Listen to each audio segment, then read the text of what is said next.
Datang ke dalam acara pembacaan dari pelajaran Sekolah Sahabat Kita.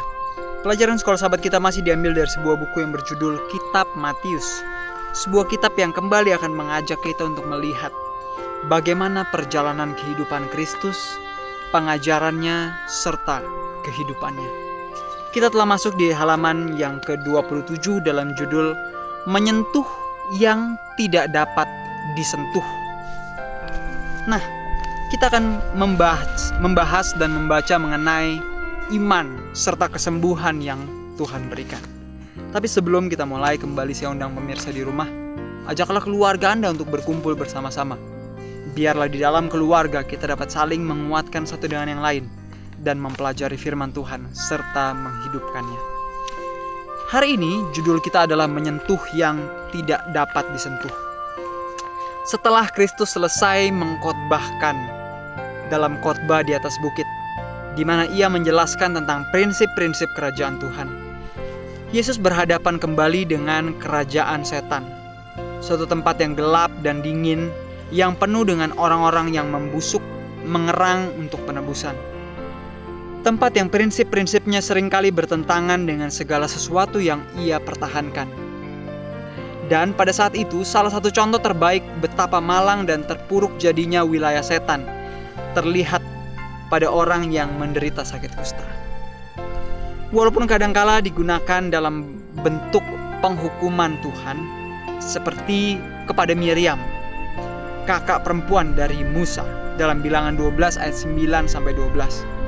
Dalam konteks Alkitab yang lebih luas, hal itu adalah contoh yang kuat dan mengerikan akan apa artinya hidup di dunia yang telah jatuh dan rusak. Jadi seusai Kristus berkhotbah, dia memberitahukan prinsip-prinsip dari kerajaan Tuhan di saat orang-orang mendengarkannya. Setelah selesai, banyak orang datang. Orang-orang yang sakit, yang rindu untuk disembuhkan. Orang-orang yang mungkin selama hidupnya dipenuhi dengan prinsip-prinsip dari kerajaan iblis. Karena tidak ada orang yang sakit tiba-tiba muncul begitu saja. Itu adalah sebuah proses yang telah dibuat seperti balok batu yang disusun satu persatu. Lalu begitu juga dengan ada orang-orang yang sakit datang kepada Yesus. Salah satunya ada orang yang berpenyakit kusta. Kita baca tadi, penyakit kusta sebelumnya pernah dibuat sebagai salah satu tanda dari penghukuman Tuhan. Contohnya kepada Miriam, yang oleh karena dia menentang Musa, dia merasa bahwa dirinya lebih layak menjadi pimpinan. Dia merasa bahwa Musa terlalu mendengar orang lain. Harusnya Musa mendengar dia. Akhirnya Tuhan memberikan hukuman kepada Miriam. Tubuhnya penuh kusta. Akhirnya dia harus diasingkan dari perkemahan Israel saat itu. Nah, bukan hanya mengenai penghukuman Tuhan, tetapi penyakit juga menggambarkan mengenai seperti apa dunia kita yang telah jatuh ke dalam dosa ini. Seseorang yang terbiasa makan makanan yang tidak sehat, sudah pasti dia gak akan mudah sakit. Seseorang yang terbiasa melakukan hal-hal yang buruk, sudah pasti akan lebih besar kesempatannya untuk jatuh ke dalam penyakit tertentu. Hari ini kita melihat Alkitab menggambarkan bagaimana contoh yang kuat dan mengerikan akan apa artinya hidup di dunia yang telah jatuh dan rusak. Dunia yang tadinya indah, yang diciptakan oleh Tuhan, di mana tidak ada sakit penyakit, tidak ada ratap tangis, tidak ada kesedihan. Tapi setelah dunia jatuh ke dalam dosa, bahkan daun berguguran. Tubuh yang diciptakan dengan sempurna ini bisa menjadi sakit. Bayangkan betapa sempurnanya tubuh kita. Tanpa perlu kita suruh, jantung bisa memompa darah dengan sendirinya. Tanpa perlu kita suruh, paru-paru kita bekerja dengan baik. Tanpa perlu kita suruh, tubuh kita berfungsi. Kita tidak perlu menyuruh jari untuk bergerak, dia bisa bergerak sendiri. Dengan otak kita yang perintah. Sahabatku, dari tubuh yang sempurna ini, kalau kita lihat lebih dalam, dari antibodi di dalam tubuh. Seseorang yang kena sebuah penyakit akan mudah mereka untuk sembuh. Anda pernah mendengar tentang imunisasi? Seseorang yang mungkin supaya tidak kena sebuah penyakit tertentu, dia disuntikkan sebuah serum yang isinya penyakit tersebut dengan jumlah yang lebih kecil. Jadi kalau kita sebut ini anti flu, dia disuntikkan virus tersebut.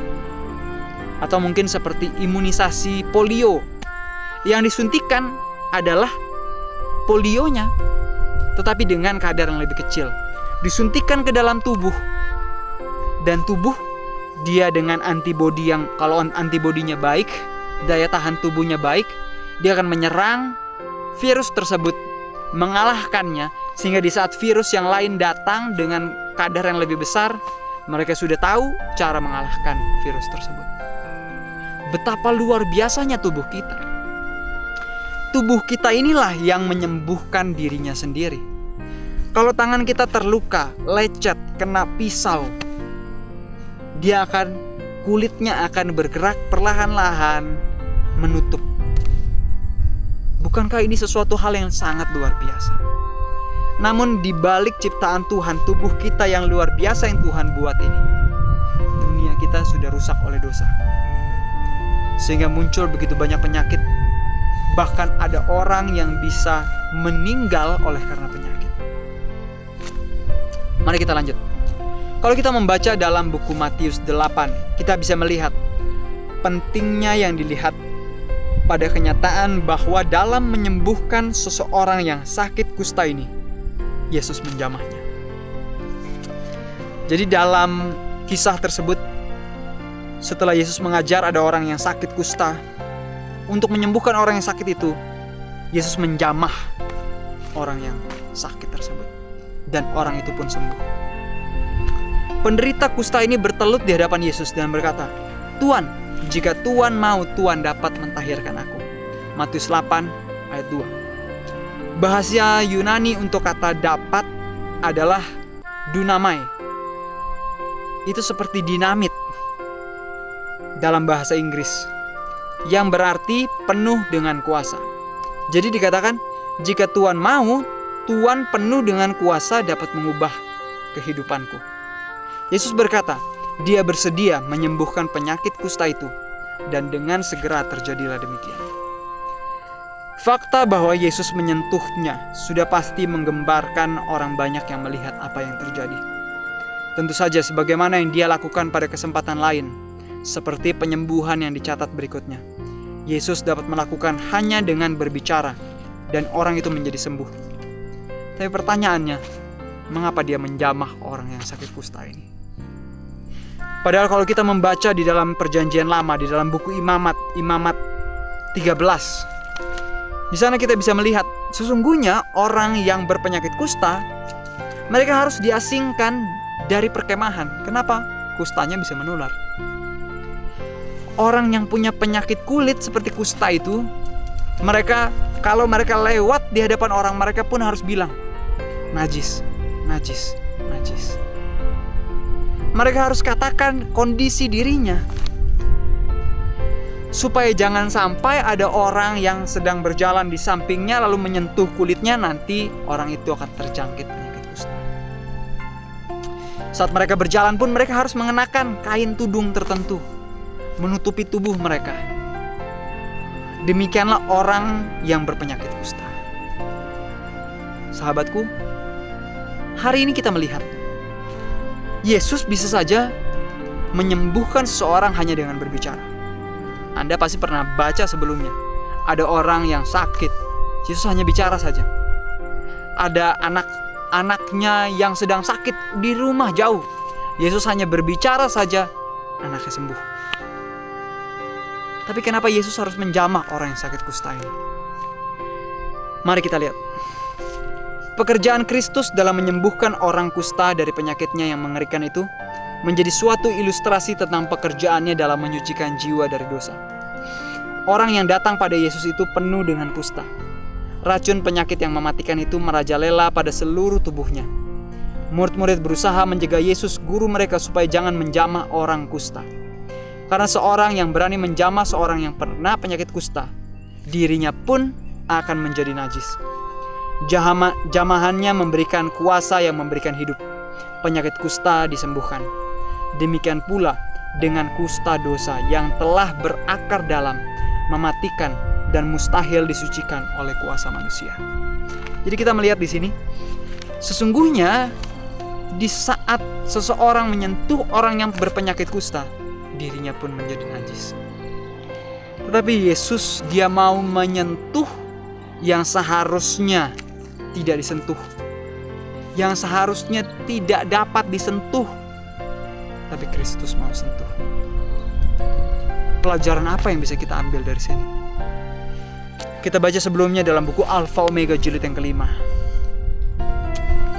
Kristus rindu untuk menolong manusia. Kita semua yang hidup di atas dunia ini, kita berpenyakit kusta dosa. Penyakit yang beda kalau contohnya ada penyakit tertentu yang kalau berdekatan dengan orang tidak terjangkit. Tapi kusta bersentuhan akan membuat orang yang disentuhnya menjadi najis dan punya dampak kemungkinan besar dia akan tertular karena penyakit kulit. Begitu juga dengan kusta dosa. Mungkin kita merasa, oh enggak, dosa ini hanya di saya saja. Tanpa kita sadari, dampak itu bisa menyebar kepada orang lain. Orang tua yang pemarah akan menularkan kepada anak-anaknya sifat yang sama.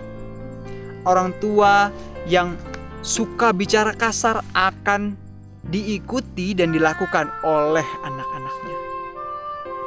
Sahabatku, seperti penyakit kusta. Kalau satu dosa kita simpan, itu akan terjangkit kepada yang lain. Apa Anda ingat kisah tentang Raja Salomo? Dia yang dalam kehidupannya, awalnya dia adalah orang yang benar, tapi dia membiarkan satu dosa yang dipelihara, dipupuk terus-menerus. Akhirnya, dia mungkin sudah bertobat, tetapi dampak dari dosanya terus turun kepada keturunannya, bahkan seluruh bangsa Israel. Walaupun Salomonya sudah bertobat, tapi dampak dari dosanya menyebar dan menginspirasi orang banyak.